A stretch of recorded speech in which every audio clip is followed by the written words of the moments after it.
on. We're in space. Or we're spacey, one or the other. I'm Jay Fidell. This is ThinkTech Talks now. And we have Josie Ward with us. She's with the W.M. Keck Observatory in Mauna Kea. And she's a computer systems administrator. Yes. We always like computers. I never met a computer systems administrator I didn't like. Okay, and the name of our show on ThinkTech Talks today is Watching Keck Watching, because there's a program called Keck Watch. Yes.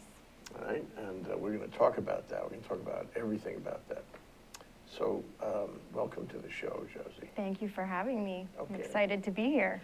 Yeah, well, wait. First thing is, good for you for being in the astronomy business. Good for you for being at the intersection of the computer business and the astronomy business. It's like the perfect intersection. It's tech, and it's tech here and it's tech there, all together, all rolled into one. How did you get here? It was very random that I got here. I was reading an article. I went on vacation to Florida, and I was reading one of those magazines that they put in the little pockets on the airplane, and they were talking about how astronomy was like a movie. It was like astronomy is so great on Mauna Kea, and why, and all the physical properties as to why observing here is just premier over any other location in the world. And I was thinking if I went back to school, I would go to study astronomy, and then I just kind of randomly started looking at Big Island Craigslist and saw a job opening, and I was like, hey, that's for a computer systems administrator. And you now knew how I to can do that. Yes, and I could mix the two, and then So it's kind of like learning on the job. exactly. So it was random, but yeah. Yeah, that's, these magazines in the pocket in the seat in front of you.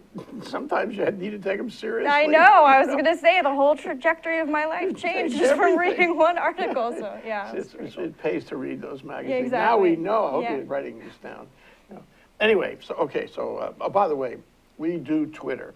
Okay, and so if anybody out there is interested in the subject or interested in astronomy, because astronomy is really big in Hawaii, we'll talk about that.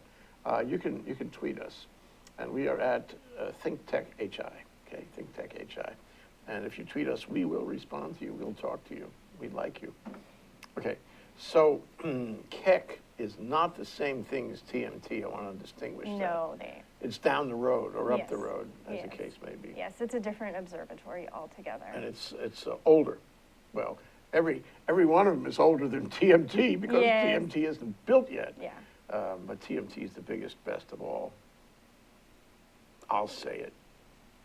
Well, Okay. they're not here yet. How does Keck deal? I mean, what does Keck do that's different than what TMT would do? What does Keck do that's different than what TMT? It's a different kind of observatory, right? Well, they're similar observatories, and they'll be studying similar things. I foresee in the future that their studies will be complementary to each other. So accessory wherever the science takes you in the future, because there's certain trends in astronomy that happen. I think that they'll be able to work together and gather complementary information to make more cohesive studies. Well, astronomy is certainly. I mean, we have 2,500 people at the convention center now from all over the world, demonstrating that astronomy is global. Actually, that's an understatement. Astronomy is universal, but at least as far as the Earth is concerned, astronomy is global. And that means everybody talks to each other. That means the scientists, the astronomers are all engaging with each other. There's no real barriers. No, you're all after the same goal, which is, the advancement of knowledge and finding out more about the universe around us. So it's kind of, you help each other, you build partnerships with each other, and you encourage people to do good research so that we can find out more. Yeah, and astronomy, it's the, you're gonna laugh at me, this is the highest science there is. It doesn't get any higher than astronomy gets. Well, it's one of the oldest sciences. Is that right? Galileo. Yeah, it's one of the oldest sciences, and it encompasses other sciences such as physics and chemistry, so Yeah. it's very inclusive. Yeah, inclusive. Inclusive about science, but also inclusive about people. Yes. I mean, you could be having a beef with some country, but you could still collaborate with them on astronomy, because astronomy is bigger than all of us. Astronomy actually looks to the creation of the world. It looks to places that are so far away. You know, that's the good part about astronomy. And it's different from a lot of other sciences, which are more competitive, you know, than astronomy is. Okay, now the computer business. When you were sitting there on the plane, you had this special knowledge of computers. What was it? Well, I worked as a programmer for a long time, and through that job, I don't know how it could be a long time at your age, but hey. almost it's a relative decade. term. That's a good amount of time. Okay. So through that, I got experience with systems administration, so you're building systems and small business networking and file sharing through servers and everything. So I got that kind In a of word, background. nothing to do with astronomy. Nothing at to do all. with astronomy, but it was pretty cool. Like, because I think people don't realize how many jobs actually go into making an observatory run, and there's so many different fields that you can get involved in. Think of a few. Engineering, optics, all the way down to custodial work, facilities maintenance. I mean, there are so many different jobs that you can be involved in to support an observatory. It takes a substantial number of people to run one of these. It does. It does. We have about 120 employees, and we have, I think, about 90 are at HQ, and 30 are the day crew for the summit. And they get all the instruments and telescopes prepped for the observing that takes place that evening. What, the observing is at night? At night. Oh, you can't do it in the day. No. You know, this is, Yeah. I never thought of this before. It doesn't matter where you are in the world, you can't look at stars No. during the daytime. No, you cannot. I hope you're writing this down, because I am. You can't do anything at all with stars during the daytime. Yeah. It's So as old as the hills. Yeah. So you have a day shift that takes care of getting everything prepared, and then you have from the time it gets dark to the time the sun rises. People are conducting studies on the telescopes. It has to be dark. It's not dusk now. It's actually dark. It's actually, it has to be dark. And in the morning, it's before the sun rises, before you see any light from the sun. Yes. Which is, depending on the time of year, that could be in a number of hours. Yeah. Yes. Okay, so how do you fit into this team of 100 people, 130 people that run Keck? I'm support staff, so I mean, computers are needed to get every job done these days, so we make sure we keep that running so that the employees there can work. Okay, I like computers. Me too. I'm going to ask you a lot of questions about it. Okay, so what is it, Apple? What is an Apple? No, what computer system are you using up there? Oh, we use, are you talking about the telescopes? Because we use all 3 operating systems. You do? Well, actually, we use 4 now because we're on Linux, Unix, Apple. We have some Macs and PCs. So. Because everybody has different needs, that every system has a strength in a certain area. Yeah, okay. So. All right, and are you working on all 4? Yes. Wow. Very lightly in the Unix and Linux side. I mainly do Windows administration and Macintosh system administration. But Okay, so are you the only systems administrator up there? no. Really, there's more? Yes, How we have a many? team of 5. Wow, just to run, I guess, and program the computers. Yes. Make sure that everything's cool. Yes. And do the networks talk to each other? The different, that's good. Yeah. And so this is everything you need to do in the observatory is on these systems. You know, it's like ThinkTech. It's like ThinkTech. And I've come to the conclusion that any business has to have computers that do everything you can possibly imagine that computers could do for your business. You must do this, because otherwise you're wasting time. And, you know, you're not being efficient. So that you apparently went into it with that idea. Yes. And everything, therefore, at Keck is going to be linked up to some kind of computer program. So as a systems administrator, what do you do to advance those programs? Well, right now, actually, we implemented a virtualization system. So we've kind of started to move away from physical hardware, and it's almost kind of like back in the day where you had your little terminal servers and you're running, you know, I have a machine in front of me, but it's actually running in the server room at HQ. So it's kind of... Was that like a browser? I mean, it's remotely controlling what's going on. Yeah, so you're really only just getting screenshots back of, right. you know, what's going on. Why? Why? To save energy and to reduce hardware costs. Okay, this is not the same as a browser. It's not the same as a internet kind of network, right? No. Okay, more powerful, more immediate, faster, way faster. Yeah. Okay, so that's what you do, but what do you do about that What do I do about? as a systems administrator? Could you... Do you design? Do you fix? Do you I do not build? design. We build, configure, and maintain the systems. Okay, that means you go into the systems programs, like a network program, and you make sure everything is tuned up right, all connected properly. Yes, yeah, there is the physical aspect of cabling and all of that, but it's an all-encompassing job. Okay. Now this Keck Watch program, you didn't design it, I did not design it. but you have a lot to do with it. I did not have a lot to do with it. It was a friend of Keck who was a developer who was very interested in astronomy. His name is Mike Smithwick. He developed the app and he worked with other programmers at Keck to kind of compile the information and get it all together. So it was just somebody that had an interest in astronomy and wanted to offer something back. When to you say promote interest, it. is he an astronomer? No. I don't believe he's an I astronomer. mean, you know, this is all proving up to me that you don't have to be a specialist in the area of the app. All you have to be is interested Exactly. in that area. Exactly. And you can play some sort of role. Yeah, and that means you have some skill in writing programs.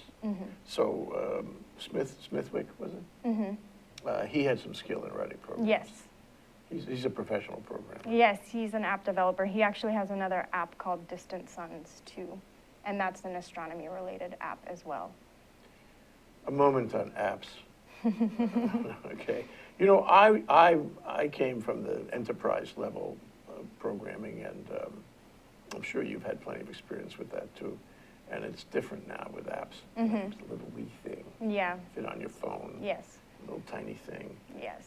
And until I started looking at the Google API, I didn't realize that apps can be really powerful. Yes, exactly. Like just as powerful as the big guys. Exactly. And it's mobile. You can take it with you everywhere. That's what's great about Keck Watch is it's like you have this huge reference. It's like having access to an observatory in your pocket, you know, you have it on your mobile device. Well, I looked at it before the show, so I'm going to say what I think it does, and then you can correct me. Okay. I hold my device up and I point it there. And even though there's a building between me and the starry sky, even if it's daytime, that thing will orient itself to the sky that is up there and show it to me. And if I move an inch to the left, it'll show me a different sky. And if something in the sky is moving, my screen will change to show the movement. So I'm getting a real-time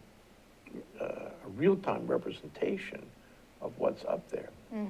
This is fantastic. How can we show the people what this looks like? Well, we have some screenshots of it, but... Let's do a screenshot first, and then we'll take the leap and show it to them on the iPad. Yeah. Okay, screenshot. What is that? Why don't you tell us what we're looking at? Okay, so this one has the overlays and filters that show, I think it shows the larger bodies, so you can see planets, constellations, and you can see the sun in the background, and then the path of its movement going down towards the screen. Okay. And then also, if you look to the right-hand side of the screen, you'll see the little domes that say 1 and 2. So those are the Keck telescopes, and one of the coolest features about this app is it tells you when they turn green, it means the telescopes are on. When you click on that icon, if you were to click on one, it would move the sky map to where Keck 1 is pointing, tell you which instrument is being used and what institution is studying. Yeah, Wow. so it's like you have real-time access to what the telescopes are actually pointing at and what research is being done any given evening. And I can see what the instruments are seeing. Yes. Well, not Well, to not the same exactly. level, but yeah, No, you but can I mean, see where they're pointing. In general, I can see that part of the sky that they're looking Yes, at. you can see where they're pointing. You can see both telescopes. So yeah, it's pretty This cool. is eerie. Well, it's great. It's a great way to get people involved in what we do. Well, So. nothing like, it's like the old, when we were kids, can I look through your telescope, right? And maybe he would say yes, unless, he spent a lot of money for it, then he might not. Yeah. But now I can look through the Keck telescope. Exactly. Whoa. And you don't even need a telescope to get involved in astronomy or even stargazing. You can use This is applications major. now. This is major. Yeah. So we're gonna get more screenshots you want to show everybody? Are Or there is more? that it? I don't know what other screenshots they Okay. have available. Okay, if we have them, they'll pop up, I feel certain. Okay. Yeah, after the break, we'll get, in fact, why don't we take a break, that would be sooner, faster. Okay. We'll see the screenshots. Okay. Okay, that's Josie Ward. She's with the Keck Observatory in Mauna Kea. And her office is actually in Kamuela, where they have office facilities, everybody does. Yes. Right, I was there a few weeks ago. Were you? Yeah, not at your office, but in Kamuela. Oh, I was going to say we have events all the time. Yeah, next time I'm Astronomy there, I'm gonna talks find and you. everything. Yeah. You Okay, should and stop she's by. a computer systems administrator, and she's giving us like this big reveal in this fantastic program, Keck Watch. And it opens the door to the heavens, and we didn't know this. Here on ThinkTech Talks, and we're calling this Watching Keck Watch. We'll be right back, and then we'll talk about exactly how it works. This is Alice Lee Hagan, host of ThinkTech Hawaii Business Education Spotlight. My show here at ThinkTech Hawaii is every Thursday from 3 to 4 in the afternoon. I bring in interesting guests from Hawaii, the mainland, and hopefully international guests in the future.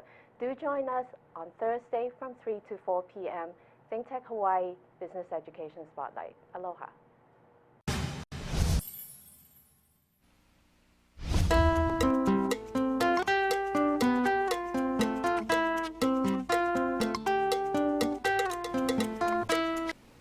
Aloha, how you doing? I'm Gordo the Tech Czar, here on ThinkTech Hawaii, where we co-host Hibachi Talk, where we talk about technology and bring in all kinds of cool guests. Also, my co-host with me today is Andrew the security guy. Thanks for watching. Thanks for watching ThinkTech Hawaii, and thanks for watching Hibachi Talk. We also have Angus. Hello there, lad. It's Angus. I bring in all kinds of wee things. Oh, look, you see my lips moving. That's Twitter. Oh, okay. It's our Twitter feed. Okay. Okay. Ted we're Ralston, live. folks, host And of we are our looking show at at the Twitter ThinkTech feed. Hawaii called Where the We're live. We have Josie Ward with us from the Keck Observatory, and she's a computer systems administrator there. And if you want to send us a tweet, you can at ThinkTech HI.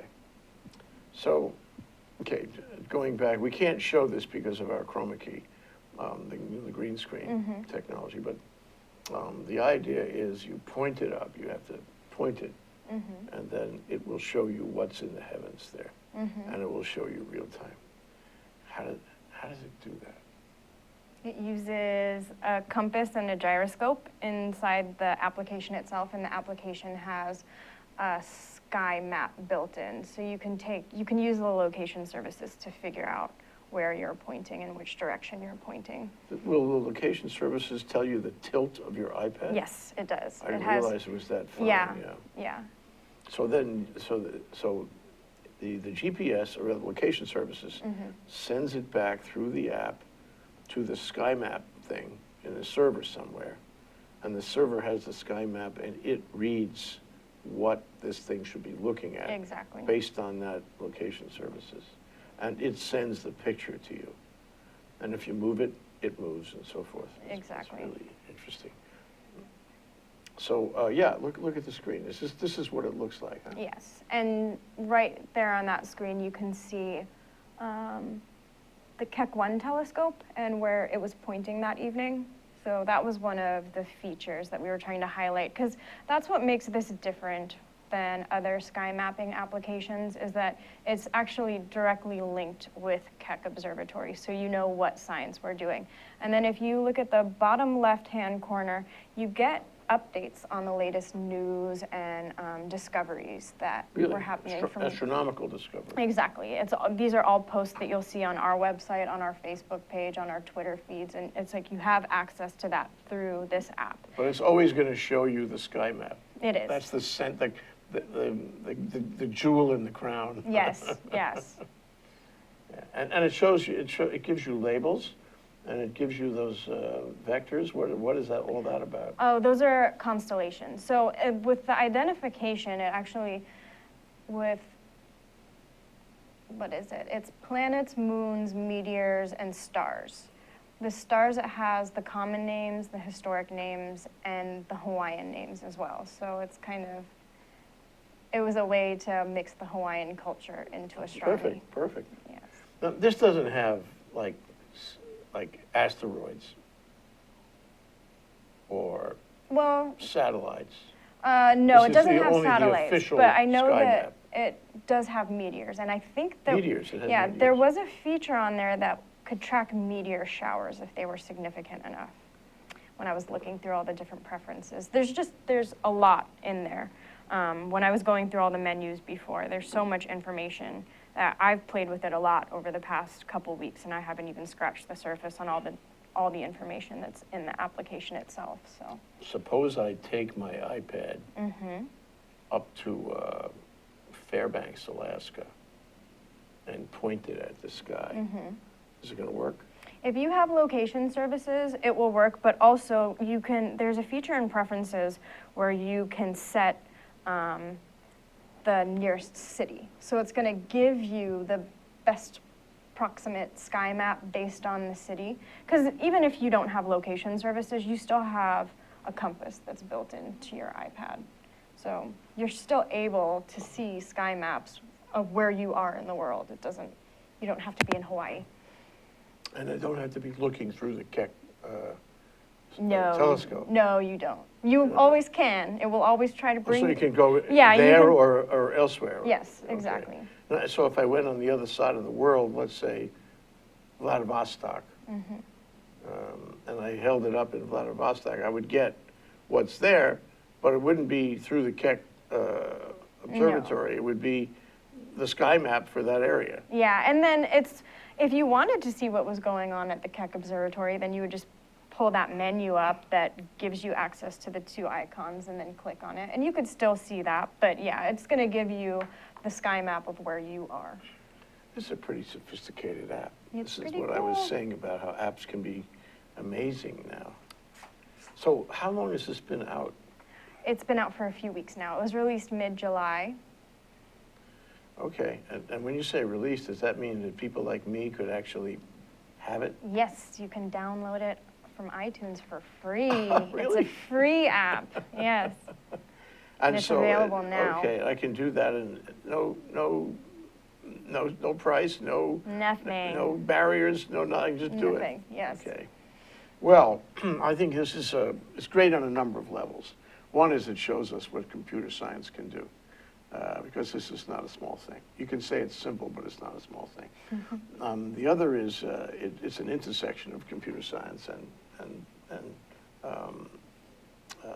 astronomy, and it opens our eyes to see things that we could never, ever see in real time.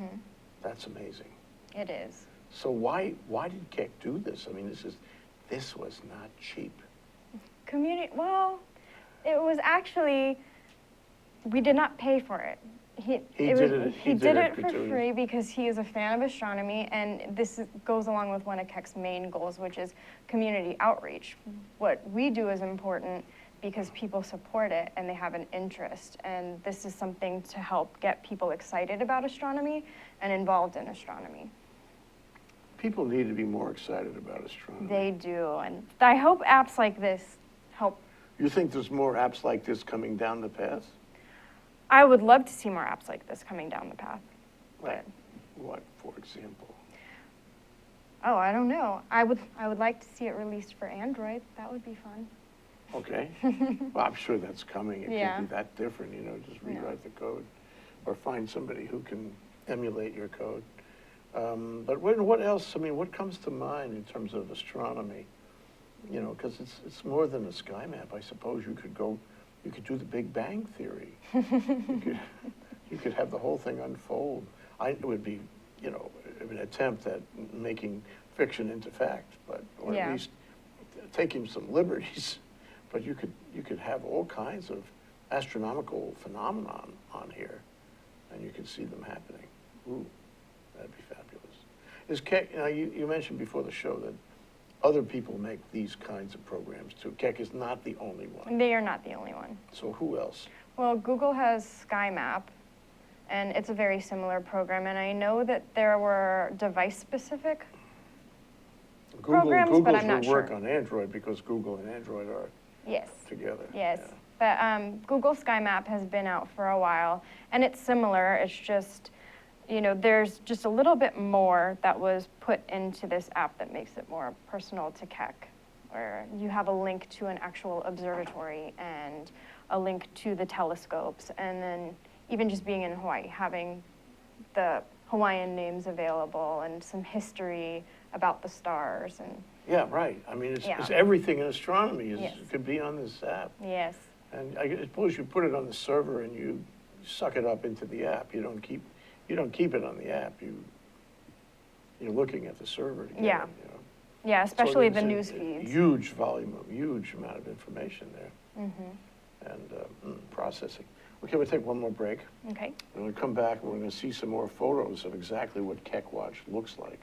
That's Josie Ward with the WM Keck Observatory at Mauna Kea, and she's a computer systems administrator there, and she's telling us about Keck Watch. So effectively, we are watching Keck Watch here on ThinkTech Talks. We'll be right back. You'll see. Hi, I'm Ethan Allen. I host Likeable Science on ThinkTech Hawaii, and I do this because I care about science literacy in Hawaii. I want to spread the understanding that science is a vital and interesting part of everyone's life. I want to make sure the broadest possible spectrum of people understand the beauty and the value of science and realize that science plays out each and every day of their lives. I want you to understand that science is fun. So we bring on to this show each week guests who are scientists, from astronomers to zoologists, and we talk about what they do and how they do it. But most importantly, we talk about why you should care about their work, why you should see that their work has value and impact on your life. So I hope you'll join us Fridays, 1 p.m. here on ThinkTech Hawaii. You can watch us via live stream. You can watch us recorded on Olelo, and you can see us each week. We hope you'll join us. Okay, we're back. We're live. We're among the stars. And Josie Ward is a star. She's the computer systems administrator for WM Keck Observatory in Mauna Kea. And when I get to Kamawela next time, I'm going to look you up and you can show me exactly what goes on over there. Here on ThinkTech Talks, we're watching this program that has been designed by a guy who did it voluntarily for Keck. What's his name? Mike Smithwick. Smithwick. And it's called Keck Watch.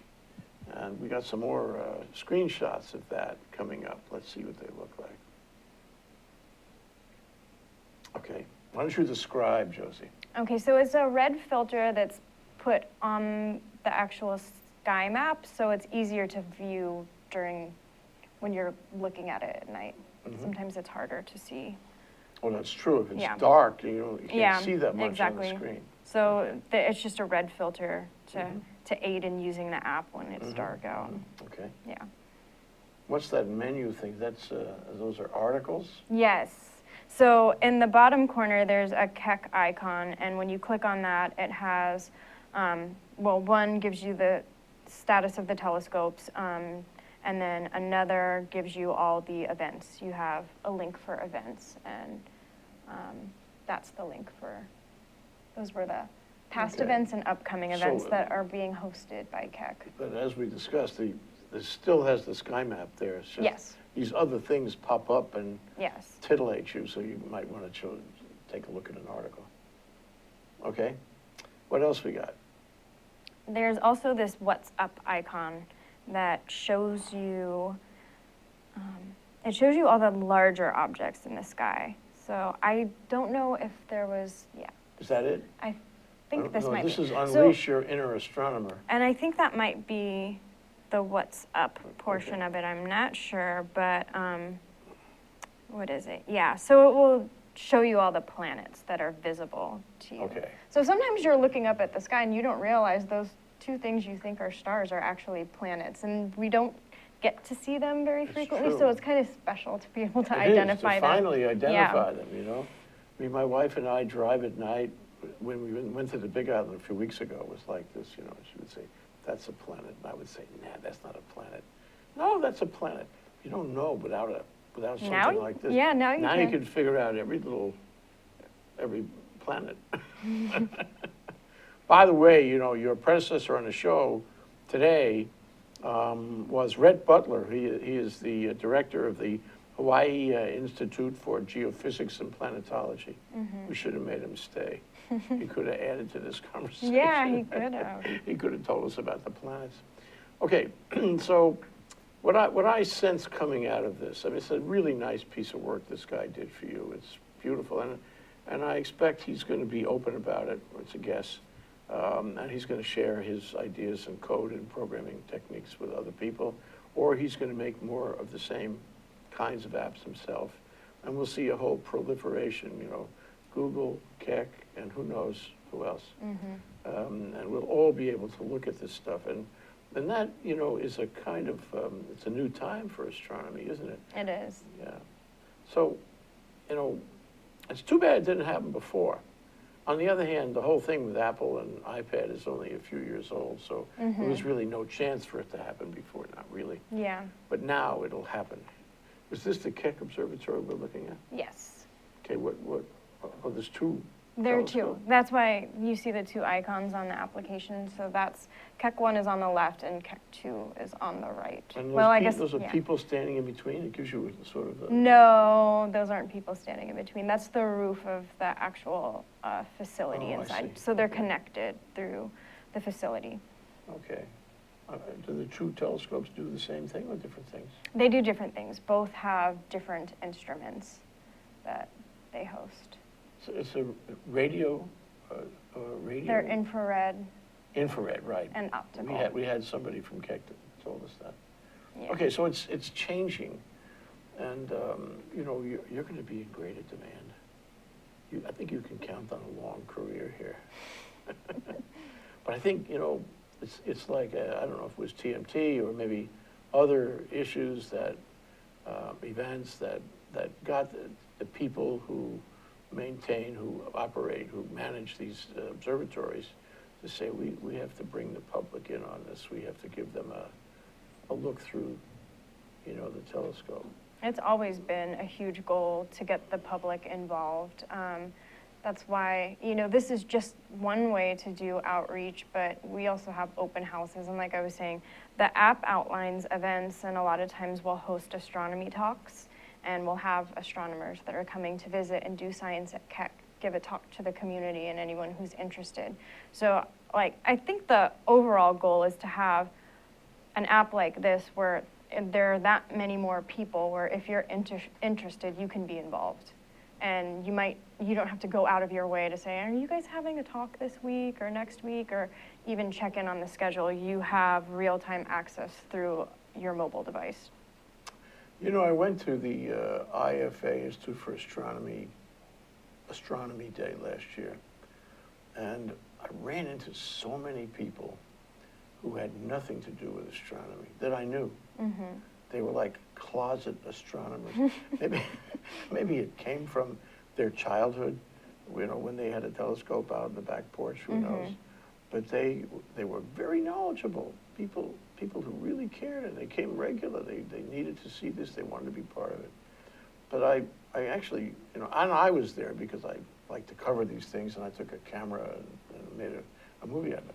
But what makes this interesting to people? Why are people interested in astronomy, and why are the Keck guys, the observatories, interested in opening astronomy up to them? Why? It's just, I think it boils down to just the innate quest for human knowledge and understanding. And I mean, what do I need to know about the heavens? I'm pulling your leg. I mean, but what do I need to know about the heavens? Why is that important to me? it's an important science. It's a better understanding of where we come from and what is around us. So these studies are important, and it's interesting. I mean, a lot of what we've learned is very theoretical, but it comes down to you try to make sense of what's going on around you. And well, I mean, the thing about observatories is that you know X far today, tomorrow it'll be X plus. mm-hmm.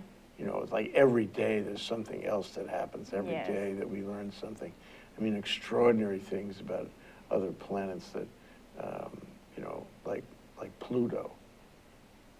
Is that, no, what's the word? What's the planet that they're looking at now? I think, well, are you talking about where the rover just, Yeah, that yeah. was Pluto. And Yeah. the people that were conducting the studies were actually, they held an event at Keck the night that it was passing Pluto. So the idea is that we should all be aware of this, because why? Why do we care about Pluto?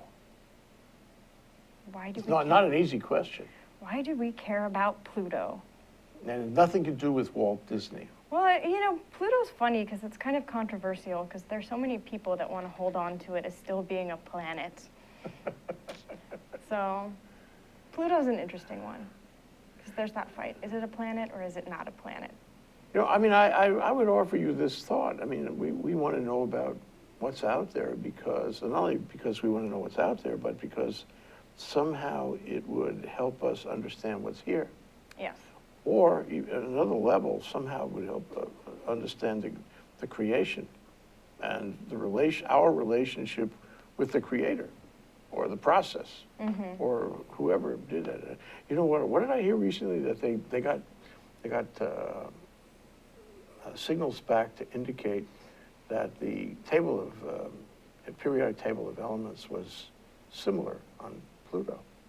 And there was another one in another galaxy somewhere where the periodic table, there was a similarity with the periodic table, and the building blocks of life, as we know it on Earth, were there. Mm-hmm. And it opens this whole question as whether there's parallel life out there somewhere. Mm-hmm. It's not impossible, and we find more and more similarities, and then that's it's, you know what it is, it's boggling the mind. It is. You want to have your mind boggled. It is. Learn some astronomy. Well, and I remember there was a point where you have telescopes like the Keck, where they're the most scientifically productive telescopes in the world. And it gets to a point where you start conducting these studies, and the more you find out, the more you realize you don't know. Yeah. The more there is to find out. Well, am I So, right to think it's moving faster now? Yes. And you can see that in your situation. Yes. And the scientists are more excited, and the discoveries come sooner, and the equipment is more sophisticated, and the world is more interested. Not only the scientific world, but the whole world is more interested. Mm-hmm. And there's one thing, as I said before, about astronomy is it's neat and clean. It operates for the common good. You can't complain about it. It's not being nasty or aggressive in any way. No. We can all get together on it, you know. Exactly. Okay, well, what's the next step? What's the next step for you? What's the next step for me? Yeah. As far as work, Yeah. I'm going back tomorrow. Is that right? Yes. Okay. Yeah. Okay. Yeah. And what's the next step for Keck? There's a bunch of new projects going on at Keck. You should check the website to find out, or download the app. And you'll Oh, the get, new projects are on the app too. well, you get updates on what's going on and what new instruments are coming out, and it's all kinds of news feeds. So Josie, do you links. think they'll all copy the Keck Watch? The other observatories? I don't know if they will, but I would hope they would. What makes Keck different that Keck wanted to do this? What makes Keck different that it, you know, is actually advancing this initiative? I think that all of the observatories want to put themselves out there and have community involvement and give back. We just happen to have somebody who offered their services to us, a supporter who offered. Yeah. But I would offer, I mean, I would think that you guys are kind of leaders in this, am I right? Yes. You care more, or at least you care. No. I'm not saying we care more, but we you- are leaders You in. want to tell the world, yeah, yeah, okay. Is there any message you want to leave with people? Because that Download camera the app. over there will take your message. This one. Okay. Download the app if you can. It's free. It's for everyone. It's interactive and easy to use. And hope you get interested in astronomy and excited about what we at Keck are so passionate about. Thank you for having me. Thank you, Josie. Thank you for coming down. Yeah. It's great. I will see you in Kamawilla. Yeah, come visit.